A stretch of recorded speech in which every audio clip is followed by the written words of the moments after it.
아멘. 아멘. 여러분, 저희는 침례 교회입니다. 예, 세례가 아니라 침례라고 읽으셔야지 맞습니다. 이제 이거는 나중에 이제 제가 여러분들을 통해서 왜 침례라고 얘기를 하는지에 대해서 구체적으로 이제 공부를 통해 알려드리기도 할 텐데요. 이게 저희가 침례 교단이 될 수밖에 없는 정말 중요한 이유 중에 하나입니다. 성경 안에는 예수님께서도 침례 요한을 통해 뭐를 받으셨어요? 침례를 받으셨어요. 물에 들어갔다 장사됨을 나타내는 그 침례를 받으셨습니다. 이게 유럽 시대에서부터는 약식으로 조금 줄여지다 보니까 유럽에서 물이 귀하거든요. 그러다 보니 물을 떠서 세례를 이렇게 뿌리는 식으로 카톨릭에 대한 행습을 그대로 가져왔습니다. 그러나 우리 침례 교회는 그 역사적 흐름을 따라갔을 때 예수로부터 거슬러 올라가는 발자취를 보다 보니 우리가 세례라고 부르는 것보다는 성서적으로 돌아가는 의미에서 본래 의미인 침례를 쓰자라고 얘기를 하는데요.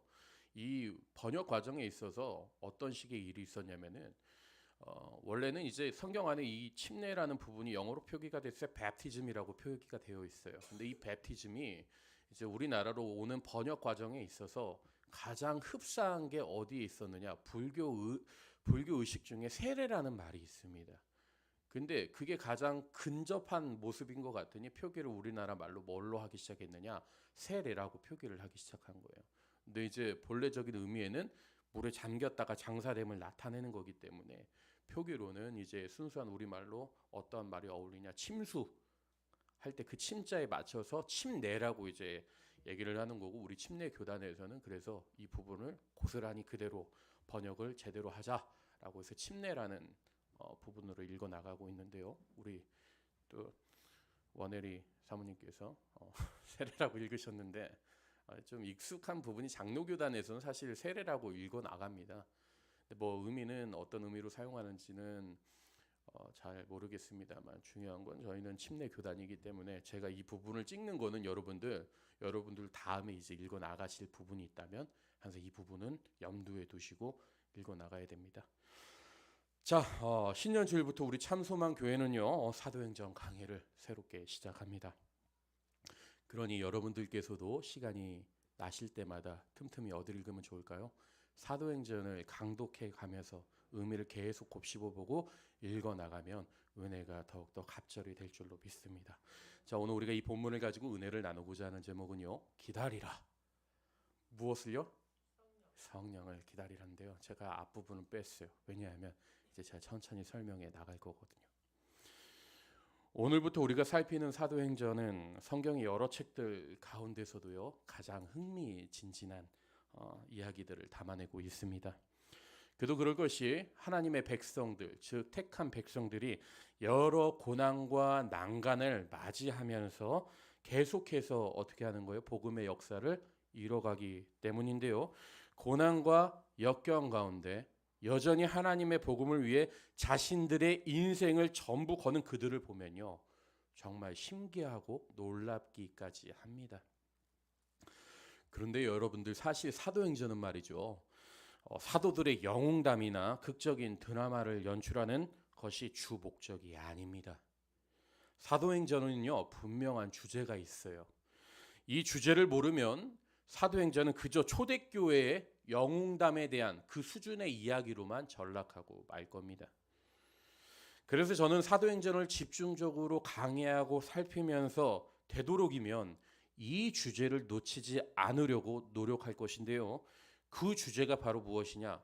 성령 하나님의 주권적인 역사라는 거예요. 물론 예수 그리스도께서 하늘로 승천하신 후 최초의 교회 설립에서부터 복음 전파를 위해 다양한 사람들이 애쓰고 노력했던 것만은 분명 사실이 맞습니다. 그러나 이 모든 계획을 주관하시고 이끌어 가신 분은 결국 누구라고요? 성령 하나님이라는 사실이에요.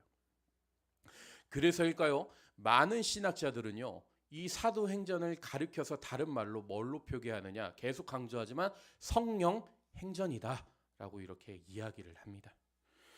그렇다면 사도행전이 다른 말로 성령 행전이라고 불리며 그 당시 성령님의 역사를 기록한 그런 책이라면 도대체 그게 오늘날 우리와는 무슨 상관이 있느냐 이거예요.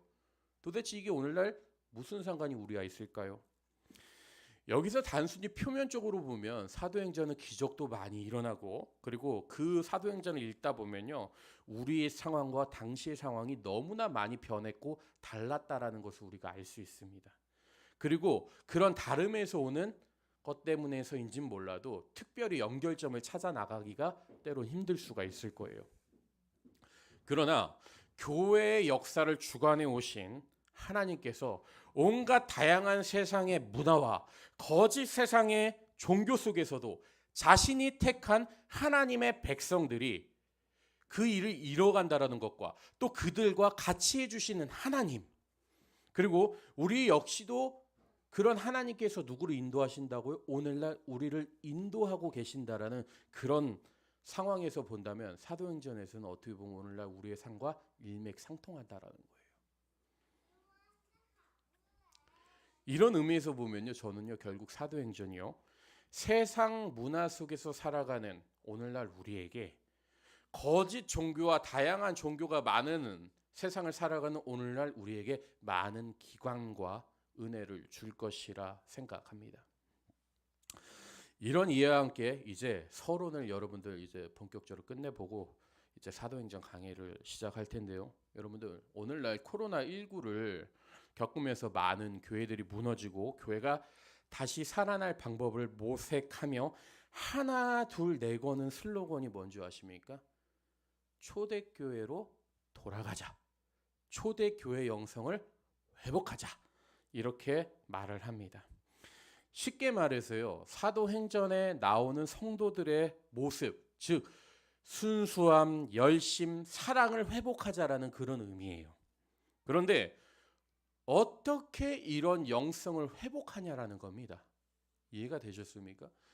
결국 이들이 내거는 슬로건은 초대교회로 돌아가자, 초대교회 성도들처럼 해야 된다라고 하는데 그 영성을 회복하기 위해서는 어떤 것이 필요하냐라는 거예요. 이와 관련해서요, 오늘 본문 1절은 이렇게 기록하고 있어요. 화면을 참조해 주세요. 말씀을 볼게요. 데오빌로요, 내가 먼저 쓴 글에는 무릇 예수께서 행하시며 가르치시기를 시작하신부터. 여기서 우리가 지금 특별히 주목해야 될 것 중에 하나가요. 뭐예요? 데오빌로인데요.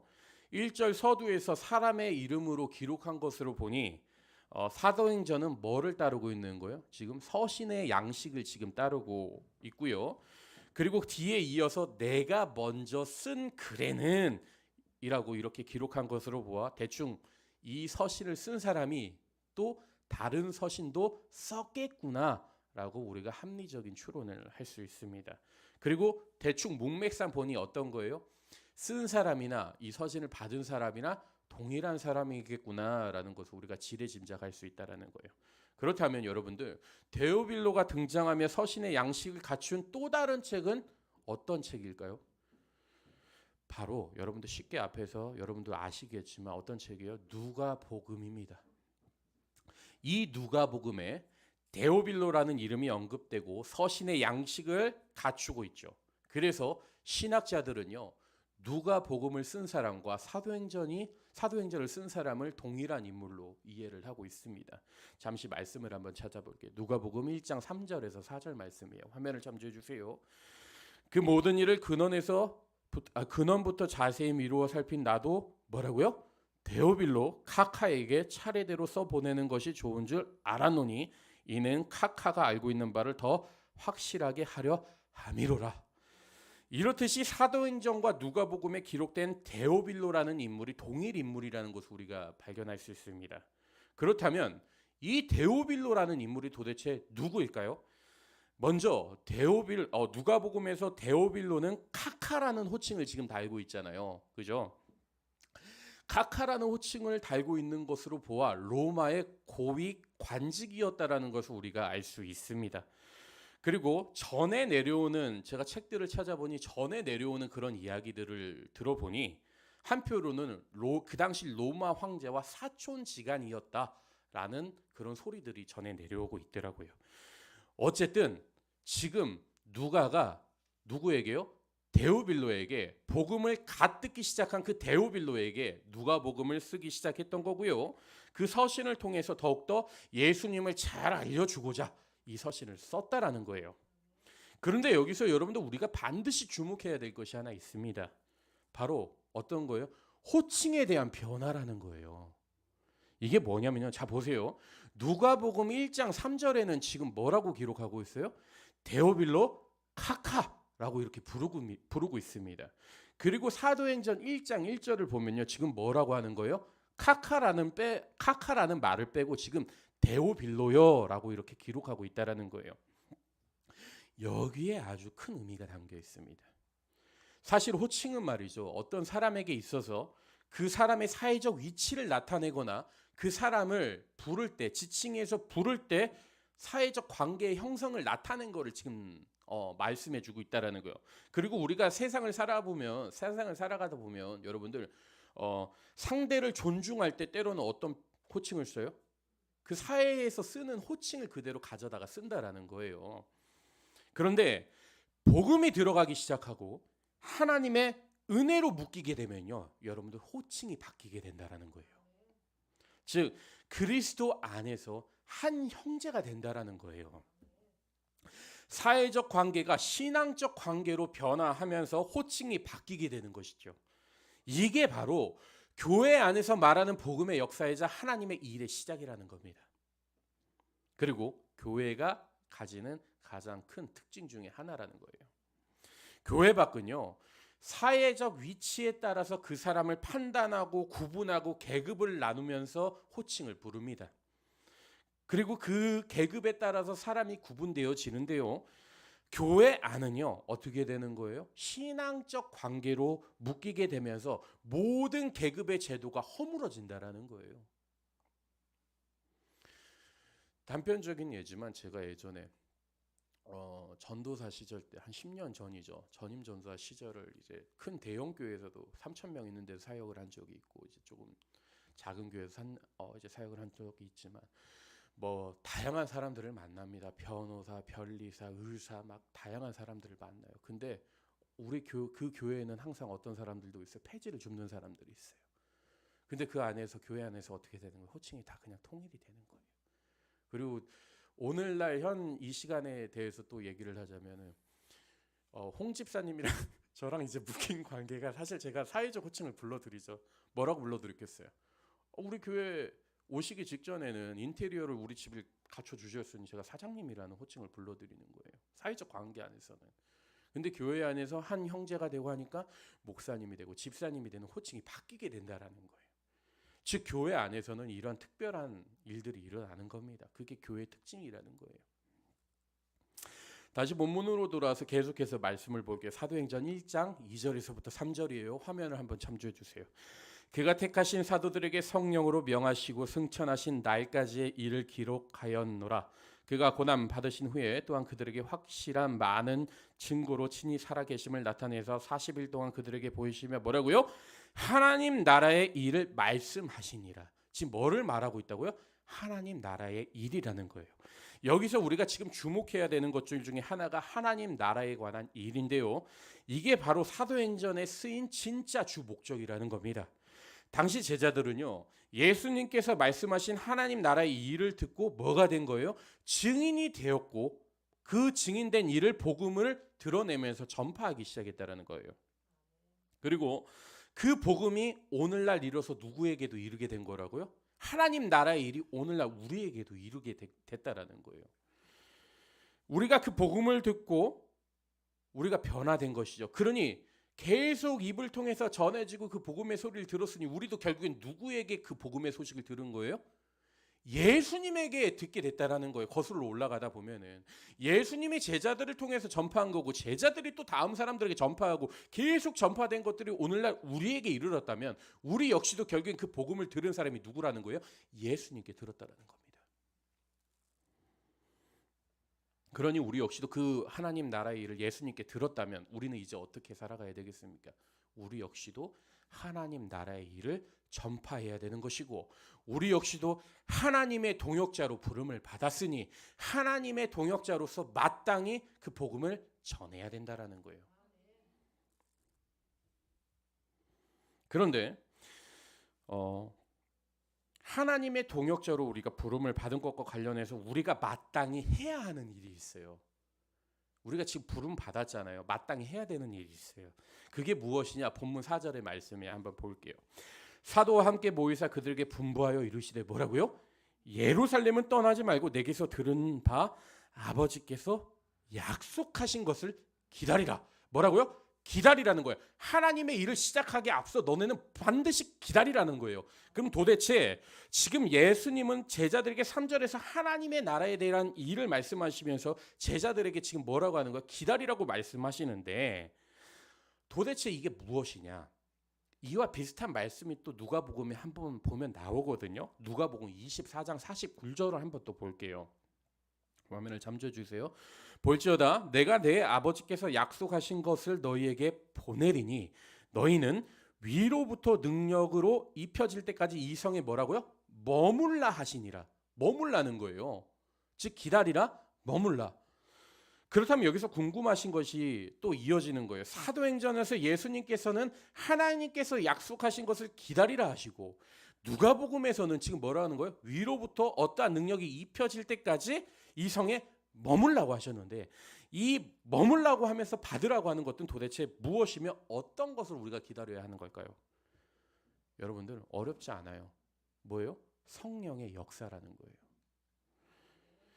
그런데 여기서 여러분들 성령의 역사라 그러니까 맞아요. 우리는 성령의 역사를 기다려야 돼. 이렇게 간단하게 생각할 수 있잖아요. 근데 여러분들 이렇게 생각해 보십시오. 무척이나 어렵고 우리를 당황스럽게 만드는 것이 있는데요. 성령의 역사가 그럼 도대체 무엇이냐라는 거예요. 정의할 수 있겠습니까? 어려울 거예요. 왜냐하면 신학자들도 힘들어하거든요. 이 부분에서는요. 여러분들 우리가 누가복음에 보면요. 엠마오로 가던 두 제자들 사이에서 일어났던 일을 잠시 돌아봐야 돼요. 그 사건을 통해서 우리는 이 문제를 해결해 나갈 수 있는데요. 여러분들 먼저 예수님께서는 종교 지도자들에 의해서 어떻게 되는 거예요? 고난을 받아 십자가에 죽으십니다. 그리고 당시 예수님을 따르던 많은 사람들이 예수님이 죽게 되자 아무것도 하지 못하고 그곳에서 뿔뿔이 흩어져서 각자의 길을 찾아 나갑니다. 그 중에는요 엠마오로 가던 두 제자가 있었던 거예요. 이 둘도요 열심을 다해 최선을 다해 예수님을 따라갔습니다. 근데 예수님이 죽게 되자 절망 가운데 자신들도 예수님을 따르던 제자이니 종교 지도자들에게 붙잡히면 어떻게 되겠습니까? 자신들도 죽게 된다는 걸 알았던 거예요. 그러니 어디로 도망간 거예요? 죽기 무서워 두려워서 엠마오로 도망가고 있던 거예요. 그때 때마침 예수님께서 그들에게 부활하셔서 나타나신 다음에 이렇게 얘기하는 거예요. 구약으로부터 계속 이런 말씀이 있었다 하면서 그들에게 온전히 하나님의 말씀을 풀어주시는 거예요. 근데 여기서 특이한 점은요. 예수님께서 지금 그들에게 부활하심으로써 어떠한 몸에 난 상처나 어떠한 이벤트적인 거, 특별한 그러니까 내가 진짜 십자가에 달려 죽은 예수야라는 그런 증거를 보여주지 않는다라는 거예요. 어떻게 한다라는 거예요? 구약에서 나타난 계속해서의 그 말씀들을 그들에게 풀어준다라는 거예요. 말씀을 한번 찾아볼게요. 누가복음 24장 32절 말씀이에요. 화면을 잠궈주세요. 그들이 서로 말하되 길에서 우리에게 말씀하시고 보이시나요? 길에서 우리에게 말씀하시고 우리에게 성경을 풀어주실 때에 이해되셨나요? 계속 예수님이 그들을 구약에서부터 말씀을 풀어준 거예요. 그랬더니 이들의 반응이 너무 재밌어요. 뭐라고요? 속에서 마음이 뜨겁지 아니하더냐. 즉 예수님으로부터 구약에 계속 예언된 말씀들을 계속 듣다 보니까 이들의 마음이요 이제는 어떻게 되는 거예요? 뜨겁기 시작한 거예요. 사실 여러분들 성령님께서 하시는 역사 중에 대표적인 사역이 뭔 줄 아십니까? 그 중에 하나가 바로 하나님의 말씀을 깨닫게 해주시는 겁니다. 그런데 오늘날 보면요 성령님의 역사를 이해하는 데 있어서 어떤 감정적인 터치나 기뻐서 깡충깡충 뛰는 것으로 오해하는 경우들을 제가 자주 봅니다. 물론 이런 경우는 있어요. 여러분들 말씀을 통해 내 자신이 정말 죄인이라는 사실을 깨닫고 회개의 눈물을 쏟아내면서 통곡하며 바닥을 치면서 울 수는 있어요. 그러나 정말 중요한 것은요, 성령님이 내 안에 내주하고 계시면서 나를 이끌어 가실 때 제일 먼저 하시는 게 뭐냐? 말씀을 깨닫게 해주신다라는 거예요. 이와 관련해서 요한복음 14장 26절에는요 이렇게 기록하고 있어요. 말씀 한번 볼게요. 보혜사 곧 아버지께서 내 이름으로 보내실 성령 그가 너희에게 뭐라고요? 모든 것을 가르치고 내가 너희에게 말한 모든 것을 생각나게 하리라. 즉 성령님의 역사는요 하나님의 말씀을 깨닫게 하시고 알게 하시고 우리에게 조명해 주신다라는 거예요. 뿐만 아닙니다. 성령님은요 하나님의 말씀을 깨닫게 해주시는 것뿐만 아니라 예수님을 증언하는 일도 하시는 거예요. 그래서일까요? 요한복음 15장 26절은요 이렇게 기록하고 있어요. 한 말씀 볼게요. 내가 아버지께로부터 너에게 보낼 보혜사 곧 아버지께로부터 나오시는 진리의 성령이 오실 때 뭐라고요? 그가 나를 증언하실 것이요. 이해되셨나요? 그러니 이 모든 것을 종합하면요 성령님이 하시는 일이 이런 거예요. 성도들에게 말씀을 깨닫게 해주시고 그리고 그 깨달은 말씀을 통해서 그 삶 가운데 누가 드러나는 거예요? 예수님이 드러날 수밖에 없다라는 거예요. 이해되셨나요? 말씀을 깨닫게 되고 예수님이 그 사람 인생 가운데 드러날 수밖에 없는 예수님의 향기가 드러날 수밖에 없다라는 거예요. 그러니 여러분들 이런 추리를 할 수 있는 거예요. 정말 성령 충만한 사람일수록 그 사람을 통해서 누가 드러나게 되겠습니까? 예수님이 드러날 수밖에 없다라는 거예요. 이러한 사실을요 여러분들 사도 바울도 너무나 잘 알고 있었어요. 그래서 그는 교회 안에서 육체의 할례를 자랑하고자 하는 그들에게 향해 이렇게 말하고 있는 거예요. 빌립보서 3장 3절이에요. 하나님의 성령으로 봉사하며 그리스도 예수를 뭐라고요? 자랑하고 육체를 신뢰하지 아니하는 우리가 곧 할례파라. 이해되셨나요? 즉 할례를 자랑하던 그들에게 육체적 나는 할례를 증거를 가지고 있다. 이런 이들에게 야 그게 중요한 게 아니야. 성령님을 통해서 니네들이 성령님이 니네 안에 계시면 곧 누가 드러나게 된다고? 예수를 자랑할 수밖에 없다는 거예요. 그래서 사도 바울이 늘 얘기하는 게 그거예요. 나는 죽고 누가 드러나야 된다고요? 예수 십자가만 자랑한다라고 얘기하는 겁니다. 즉 성령이 충만할수록 그 인생에서는요 예수님을 자랑할 수밖에 없는 것이고 성령 충만하지 않은 사람일수록 결국 누가 드러나는 거예요? 자기 자신이 드러나는 거예요. 내가 가지고 있는 어떤 것을 자랑하게 되는 겁니다. 나는 어디 교회를 다니고 나는 얼마나 금식을 했고 기도를 얼마나 했으며 성경을 얼마나 많이 읽었는지 아십니까? 라는 그런 내 자신이 드러나게 되는 거예요. 그러나 성령님이 그 안에 진짜 내주하시면서 계시면요 어떻게 되는 거예요? 이 모든 것들이 잘못됐다는 걸 깨닫게 해주신다는 거예요. 그리고 하나님의 말씀을 기억하게 해주시는 거예요. 그리고 여러분들 요한복음에 보면요 앞서 제가 읽은 구절에도 나타나지만 성령님 앞에 붙는 수식어가 하나가 있어요. 그게 뭡니까? 보혜사예요. 이 보혜사란 단어만 봐도 우리는 성령님이 하시는 사역에 대해서 어느 정도 알 수가 있습니다. 먼저 보혜사는요 헬라어로 말을 하길요 파라클레토스라고 하는데요. 이를 직역하면 돕는 자 그리고 중재자 변호자라는 그런 의미입니다. 쉽게 말해서요 성령님은요 우리를 보호하시고 그리고 가르쳐 주시는 그런 분이라는 거예요. 그러니 성령님이 내 안에 계시면 진짜 어떻게 되겠습니까? 우리는 그분이 말씀을 깨닫게 해주시니 그리고 그분이 우리가 가야 할 곳을 알려주시니 어떤 행동을 하는 세상과 나는 간 곳 없고 구속한 주님만이 우리 인생 가운데 드러날 수밖에 없다라는 겁니다. 따라서 모든 성도는요 필요에 따라서 성령을 받는 것이 아니라 우리 삶에서 예수 그리스도를 온전히 드러내기 위해서라도 반드시 성령을 받아야 하는 겁니다. 이런 의미에서 본문 5절은 우리에게 더욱더 큰 의미로 다가오게 되는 거예요. 본문 5절 말씀 볼게요. 사도행전 1장 5절입니다. 요한은 물로 침례를 베풀었으나 너희는 몇 날이 못되어 뭐라고요? 성령으로 침례를 받으리라. 이거는요 여러분들 지금 조건부가 아닌 거예요. 받으리라. 예수님께서 말씀하신 거예요. 그냥 받아야 된다라는 거예요. 한마디로. 즉 어떠한 사건이 있어서 예수님께서 말씀하신 걸 보면 조건부가 있고 무조건 해야 된다라는 지상 명령어도 있고 여러 가지가 있지만 여러분들 복음을 전파하는 부분도 예수님께서는 지상 명령으로 하셨어요. 모든 민족으로 말미암아 뭐 어떻게 하라고요? 제자 삼으라는 거예요. 근데 이 제자를 삼기 직전에 우리가 받아야 되는 게 있다고 지금 사도행전에 기록하는 그게 뭐라고요? 성령이라는 거예요. 근데 그 성령님이 우리 안에 거주하시면 온전히 더욱더 내 삶 가운데 예수님을 드러낼 수밖에 없는 그러한 인생이 된다라는 것이죠. 그러니 저는 이 시간 여러분들이 온전히 성령님과 함께하는 인생이 되었으면 좋겠습니다. 사랑하는 여러분, 우리는 앞으로도 이제 계속해서 사도행전을 살펴볼 텐데요.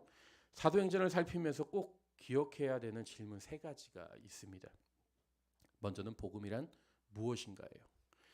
그리고요, 하나님은 왜 이 세상에 교회를 세우셨는가입니다. 그리고 마지막으로 교회에 출석하고 있는 나는 어떤 목적을 가지고 인생을 살아가야 하는 것인가, 이 3가지 질문을 반드시 기억해야 됩니다. 그리고 이 질문을 우리는 어디서 찾아야 된다고요? 사도행전 안에서 그 해답을 찾아 나가야 합니다. 자, 이제 말씀을 정리합니다. 누가는 데오빌로에게 2편의 서신을 보냈는데요. 그 중에 하나가 누가복음이고 다른 하나가 바로 사도행전입니다. 따라서 시리즈로 보면요, 누가복음이 1부고 사도행전이 2부라 할 수 있습니다. 그렇다면 누가는 왜 데오빌로에게 누가복음뿐만 아니라 사도행전을 추가로 써서 보낸 것일까요? 무엇을 더 말하고자 했던 것일까요? 이와 관련해서 누가복음은 예수님의 이야기를 중심으로 예수님의 탄생에서부터 하늘에 승천하기까지의 일들을 기록하고 있는데요. 본래 예수님에 대해 어느 정도 알고 있던 데오빌로는요, 누가복음을 통해 분명 예수님에 대해 자세히 알게 되었을 겁니다. 그러나 누가는요, 그것만으로는 부족했다고 생각했던 것인지 사도행전을 기록하며 그에게 보내게 되는데요. 사도행전이 누가복음의 후속편이라 그런진 몰라도 이야기의 시작은요, 뭘로 시작해요? 예수님의 승천 사건부터 시작됩니다. 그리고 성령님께서 제자들의 인생을 주관하시며 그들의 사역을 이끌어 가시는데요. 실제로 복음은 성령님을 통해서 어디까지 뻗어나가느냐, 예루살렘과 그리고 유대와 사마리아와 그리고 당시의 땅끝인 로마와 서바나로까지 뻗어나갑니다. 그리고 많은 신학자들은 이 모든 것을 성령님께서 주관하셨다라는 것을 알기 때문에 성령 행전이라고 부릅니다. 즉 사도행전은 성령님을 통해 하나님의 나라가 세워지는 위대한 역사가 기록되어 있는 것이죠. 사랑하는 여러분, 하나님의 구원의 역사는요, 지금도 누가복음을 넘어 사도행전을 넘어 그 사도행전에 계속해서 이어지고, 그리고 오늘날 교회가 그 역사를 계속 이어서 쓰고 가고 있는 겁니다. 그리고 무엇보다 중요한 것은요, 여러분들 이 자리에 계신 여러분들이 사도행전의 29장을 써내려가고 있는 사람들이라는 거예요. 주역이라는 겁니다. 이거는 뭐 번외 이야기지만 우리가 수요일 날에 성년의 밤이라 그래가지고 이제 베스타에서 식사라고 이제 교회 자리에 왔어요. 근데 여러분들 그때 참 어린 아이들 같이 두근거리고 기쁘지 않았습니까? 무언가 봤을 때 되게 기대되고 참소만 교회가 또 어떤 하나님의 일들이 벌어질지에 대한 기대감이 생기는 거예요. 그 마음 누가 주시는 거라고요? 하나님이 주시는 거예요. 야, 우리 초대교회처럼 이제 즐거워하자. 내 마음이 뜨겁기 시작하니까 하나님이 하실 일들을 자기 스스로들 나타내서 이렇게 하고 싶어요, 저렇게 하고 싶어요, 꿈을 꾸는 거예요. 그게 어떤 역사예요? 사도행전 29장을 계속 써내려가는 역사라는 겁니다. 저는 여러분들이 이 시간 성령 충만함으로 여러분들 인생 가운데 예수 그리스도를 온전히 드러냈으면 좋겠습니다. 그리고 꼭 돌아봤으면 하는 게 있어요. 오늘 이 시간 들었던 여러분들이, 설교를 들었던 여러분들이 내 삶 가운데 정말 사도행전 29장을 온전하게 예수님의 이야기로 채워가고 있는 것인지, 아니면 내 이야기를 계속해서 써내려가고 있는 것인지 좀 돌아봤으면 좋겠습니다.